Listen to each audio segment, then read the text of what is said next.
कारण हो एकमेव असा मतदारसंघ असतो, लक्षात घ्या की या मतदारसंघात जवळजवळ 4,000 शेतकऱ्यांची नोंद आसा. कोणाकडे 500 स्क्वेअर मीटर असा, कोणाकडे 700 स्क्वेअर मीटर असा, कोणाकडे 1000 स्क्वेअर मीटर असा, कोणाकडे 2000 स्क्वेअर मीटर असा, कोणाकडे 5000 स्क्वेअर मीटर असा, 6000 स्क्वेअर मीटर असा, की 1 लाख पर्यंत जमीन असा ताची नोंद असा.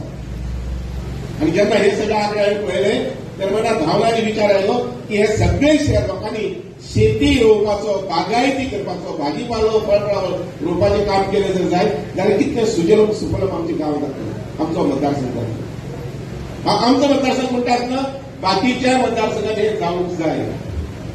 हांगसरले धारबांदोडा येवले लोक येयल्यात. हायेस्ट बंधाराज आर इन धारबांदोडा, लक्षात घ्या. हायेस्ट नंबर ऑफ बंधाराज. आणि त्या बंधाऱ्या भितर परत अंदू आनी 20 बंधाऱ्याची भेट घालता.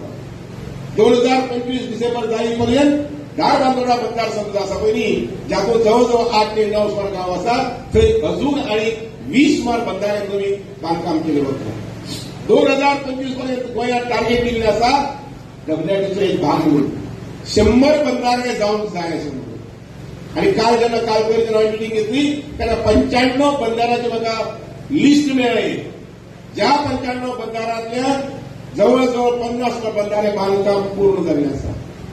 40 बंधाऱ्यांचे प्रोसेसिंग चलता, पूण नोव्हेंबर आनी डिसेंबर म्हणजे टार्गेट घेवन सामकें. कारण 2025 डिसेंबराक हे 100 बंधारे जे आसा पळय न्ही ते पूर्ण जावपाक जाय. आनी येता त्या जुनाक ते उदक साठोवपाक मेळपाक, म्हणजे 2026 जुनाक ते उदक साठोवपाक मेळपाक जाय.